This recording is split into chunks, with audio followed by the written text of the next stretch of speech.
off we go. Can you introduce yourself to me, please? I am living out. I'm currently a student in a private middle school.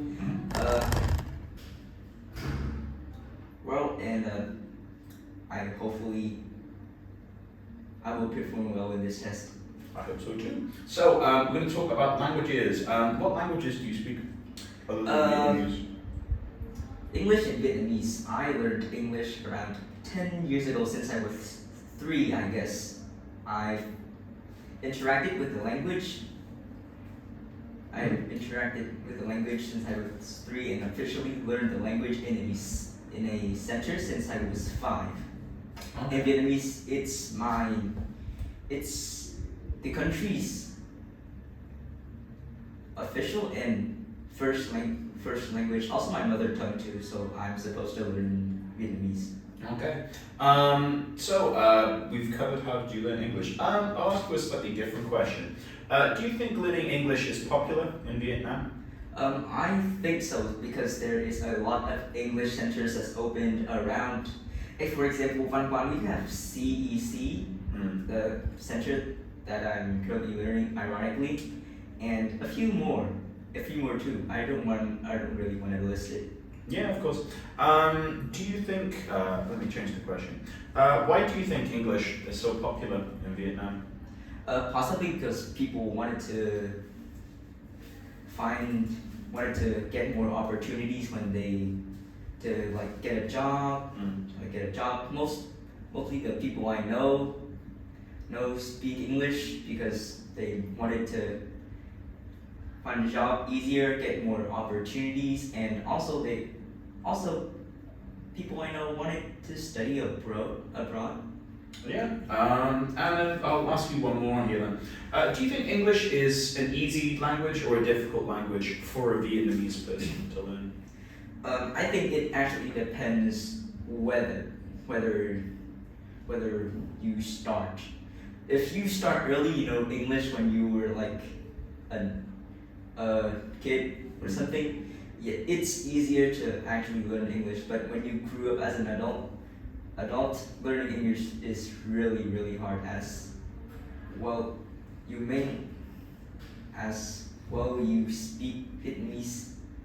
You only speak Vietnamese.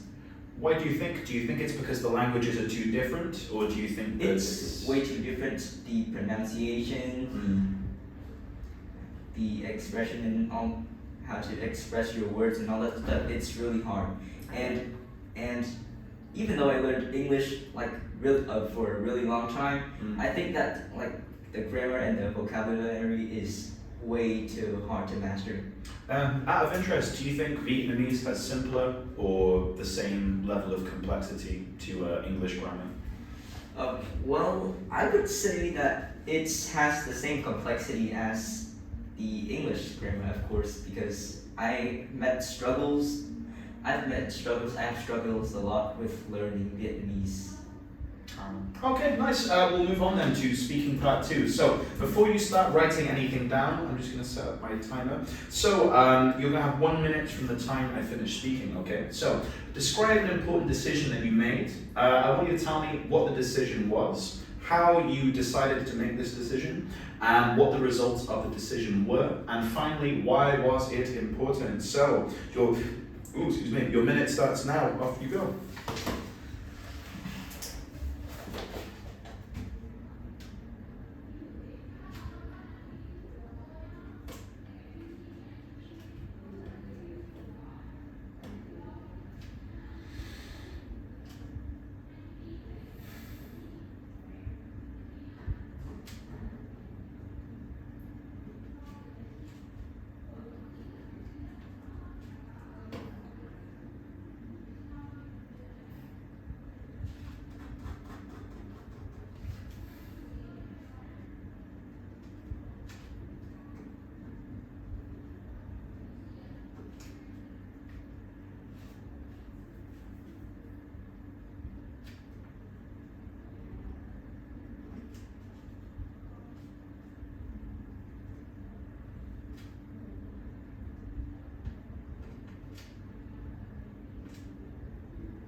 Okay, very nice. You can stop right down there. So, Are you ready? Off you go. Tell me about an important decision that you made.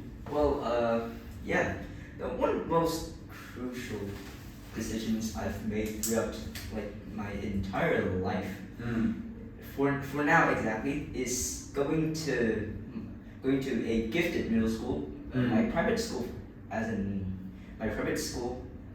To be more specific, as well, I don't. I didn't make this decision myself, as my parents encouraged me to get in the school. It's also a part of me because I wanted to change. I want to change for the better, so I can get opportunities to and stuff Progress. like. Yeah, to progress. Okay, cool. Keep going. Nice. Yeah, the results of the decision, it's, well, it's, well, I've made new friends. Yeah, of course. Are you happier in your new school? Of course, I'm happier in my new school, as I've met new friends, teachers. The teachers are really, really.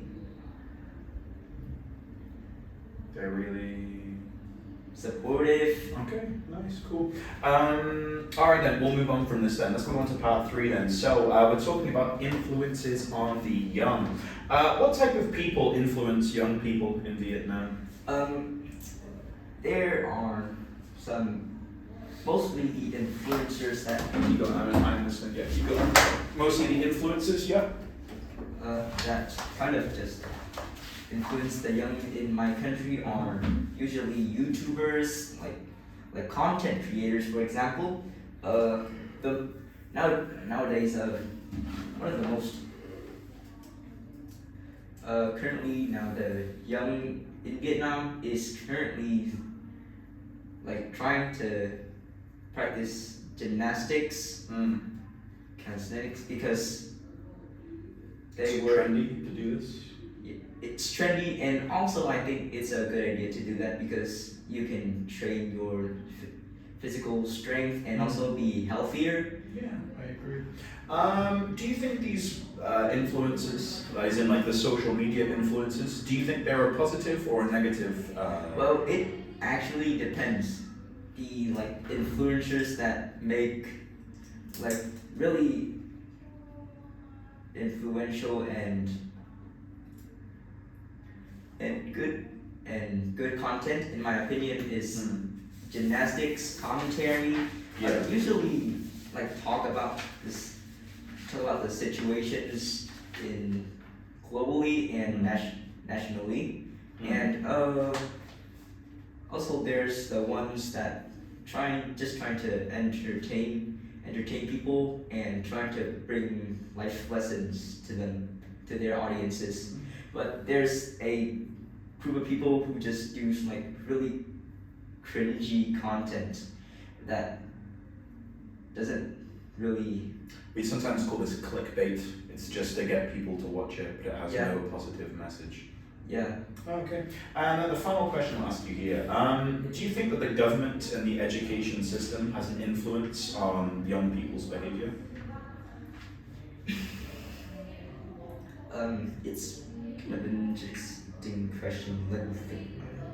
You don't have to talk about everyone, but I'm saying just generally, would you say yes or no?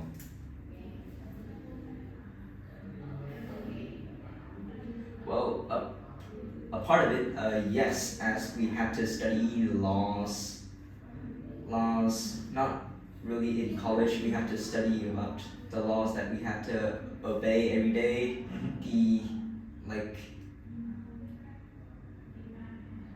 the way we act, how to properly interact. So you learn social skills? Yes, social skills. Apart from that, you have to socialize.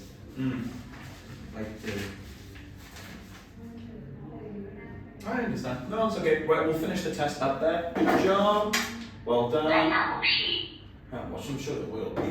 Okay, nice. Yeah, done. That was pretty good. Look, I'll be honest with you, right? For the accent stuff, I've given you a 9 because you have an almost native level accent.